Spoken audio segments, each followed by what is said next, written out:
আড়াই বছর বা তারও একটু বেশি সময় ধরে কামদুনি কাণ্ডকে কেন্দ্র করে যা যা ঘটেছে রাজ্য রাজনীতিতে, রাজ্যে, তাতে দিয়ে অনেক জল গড়িয়ে গেছে, নতুন তথ্য উঠে এসেছে, নতুন থিওরি হয়তো উঠে এসেছে, কিন্তু যে দুটি নাম কখনো মুছে যায়নি বা হয়তো আগামী দিনেও কখনো মুছে যেতে পারবে না তাদের অসামান্য কন্ট্রিবিউশনের জন্য, অবদানের জন্য এই আন্দোলনের, দুটি নাম হচ্ছেন টুম্পা এবং মৌসুমী কয়াল।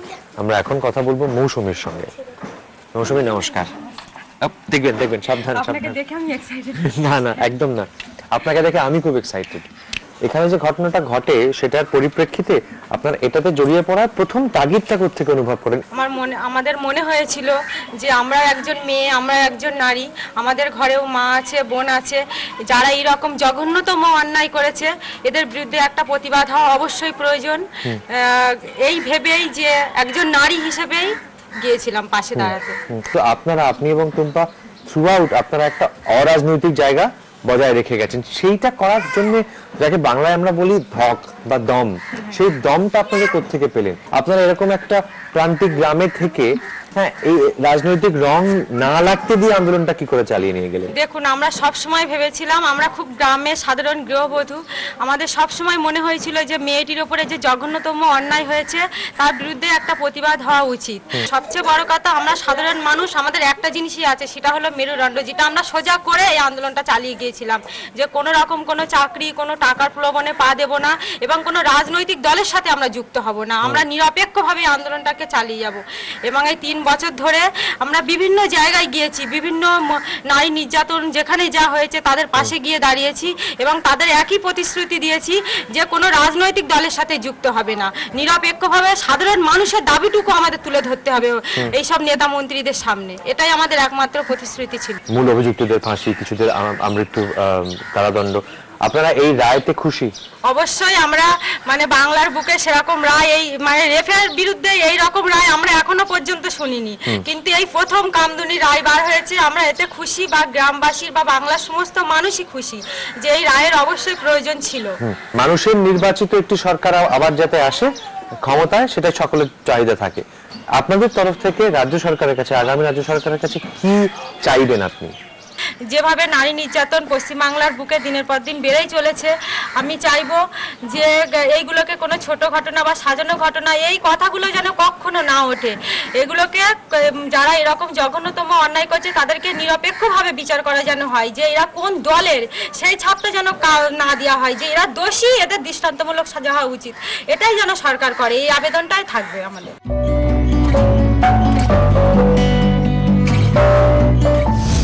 এই যে দীর্ঘ 2.5 বছর ধরে লড়াই, এর মধ্যে কোনো সময় কখনো নিশ্চয়ই কোনো সময় নার্ভাস লেগেছে বা ভয় লেগেছে বা মনে হয়েছে যে? হ্যাঁ, নার্ভাস তো অবশ্যই লেগেছে, কারণ হচ্ছে একটা সাধারণ মানুষ হিসাবে আমরা এই প্রতিবাদ শুরু করেছিলাম। এখন হয়তো অনেকেই আমাদের প্রতিবাদী হিসাবে চেনে, কিন্তু একসময় তো আমরা সাধারণ মানুষ ছিলাম, সেখান থেকেই আমাদের প্রতিবাদ শুরু।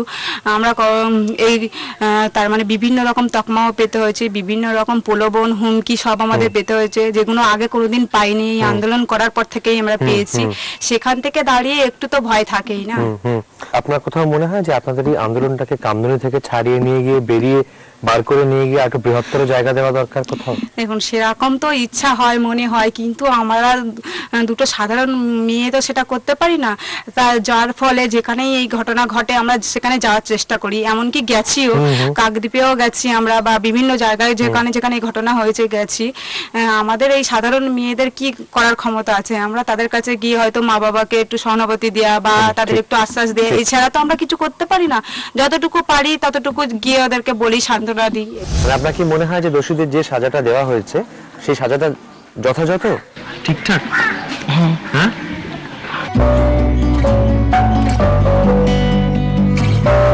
পুরুষ হিসেবে এরকম একটা ঘৃণ্য কাজ যে করা যায় সেটা ভেবে গা রিডি করে উঠেছিল। হ্যাঁ, লজ্জিত, অবশ্যই লজ্জিত। পুরুষ হয়ে যেভাবে নৃশংসভাবে অত্যাচার করেছে এবং তাকে চিড়ে দেওয়া হয়েছিল, এবং তার সারা দেহে একটা পশু এমন কাজ করতে পারে না। আমরা দেখেছিলাম, লাস্টটাকে আমরাই দেখেছিলাম, তাতে করে তখনই আমরা স্বপ্ন নিয়েছিলাম এদের কিছু একটা বিচার আমরা নেবই, এবং আমাদের প্রত্যেকটা ছেলে এবং আমার সব সহবন্ধীরা আছেন তাদের মনে কুড়ে কুড়ে খেয়েছিল যে বিচার আমরা চাইবো এবং বিচার আমরা অবশ্যই অর্জন করব, এই যে ছিল আমাদের মনে। এবারে যে রায় বেরিয়েছে এই সবারই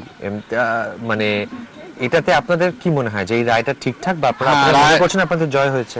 রায় ঠিক, একদম ঠিকই রায় হয়েছে। তাতে আমরা সরকারকে, আইনজীবী এবং তাকে ধন্যবাদ জানাই যে আমাদের রায়টা আমরা খুব তাড়াতাড়ি পেয়েছি।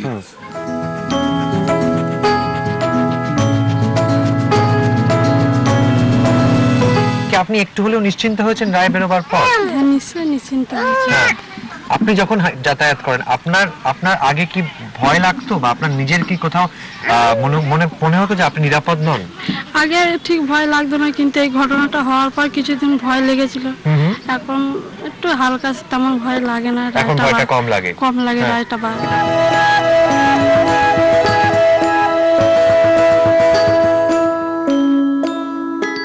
কিছু মানুষ যখন একটি বিশেষ ঘটনার পরিপ্রেক্ষিতে একটি সম্পূর্ণ অরাজনৈতিক আন্দোলনের নামে তার উপর প্রচুর রাজনৈতিক রং লাগানোর চেষ্টা হয়, অবশ্যম্ভাবী সেটা, কিন্তু তার পরিবারের মানুষ তার পাশে থাকেন নাকি তাদেরও ভয় লাগে, তারাও নিরাপত্তাহীনতায় ভোগেন, মনে হয় ছেলে বা মেয়ে সরে আসুক আন্দোলন থেকে, যদি কোনো বড় ক্ষতি হয়ে যায়। এরকমই একজন আন্দোলনকারীর সরাসরি আত্মীয়, তার মার সঙ্গে কথা বলবো আমরা, টুম্পা কয়ালের মার সঙ্গে কথা বলবো। নমস্কার মাসিমা।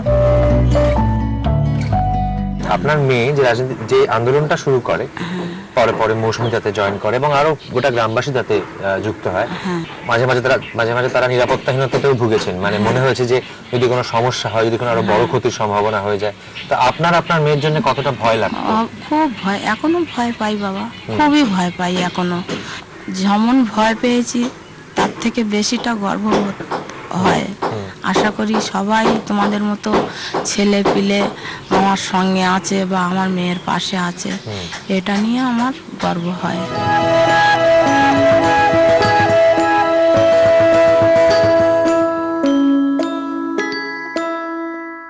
আপনাদের গ্রাম কামদুনি এখন কেমন আছে? ভালোই আছে, হ্যাঁ, ভালো আছে। আপনাদের এখন ভালো আছেন? এখন মানে ভয় আগের থেকে এখন কমেছে? ভয়টা তো লাগে না, এর পরে কি হবে না হবে কিছু বলতে পারবো না। ভবিষ্যতের কথা আপনারা এক্ষুনি বলতে বলতে পারবো পারছেন না।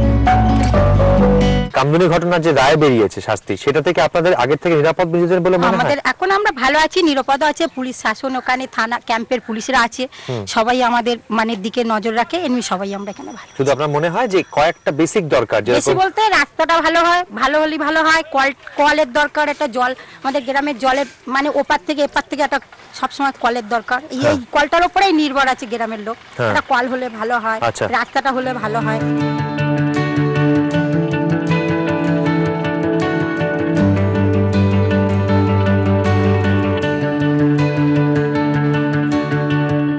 মানুষ না পশু বলো, তারা পশু জানোয়ারের থেকে অধম, তারা মানসিক পর্যায়ে পড়ে না, মানুষ হলে কেউ করতে পারে না এই কাজ। তারা মানসিক পর্যায়ে পড়ে। আর মেয়ের মতন মেয়ে আজকে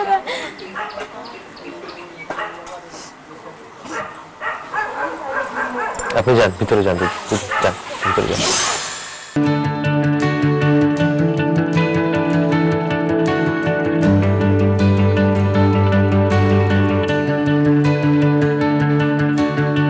কামদুনি ঘটনার পর থেকে কেটে গেছে 2 বছর 10 মাস।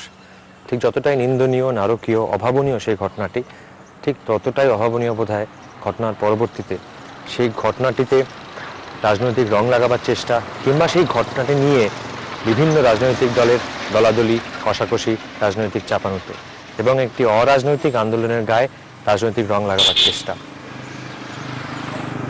সানরাইজ নিবেদিত 24 ঘন্টার ফ্ল্যাশ পয়েন্ট আজকে এই পর্যন্তই, কিন্তু বিদায় নেবার আগে কামদুনি গ্রামের ঢোকার মুখে এই তোরণের সামনে দাঁড়িয়ে এবং এই ফলকটির সামনে দাঁড়িয়ে একটাই কথা, একটাই বার্তা সকলকে দেওয়ার, এবং একটাই কথা করজোড়ে শাসক বিরোধী সকলকে মনে করাবার চেষ্টা, শুধু একবার। কামদুনির মতো এরকম অনেক জায়গার রাজনৈতিক গুরুত্বের ঊর্ধ্বে উঠে একটা কথা যদি মনে রাখি আমরা সকলে, রাজনীতির জন্য মানুষ নয়, মানুষের জন্য রাজনীতি, ক্ষমতার জন্য রাজনীতি নয়, মানুষের জন্য রাজনীতি, মানুষের জন্য আমাদের এই দেশের সংবিধান। সকলে ভালো থাকার চেষ্টা করি, আসুন একসঙ্গে। নমস্কার।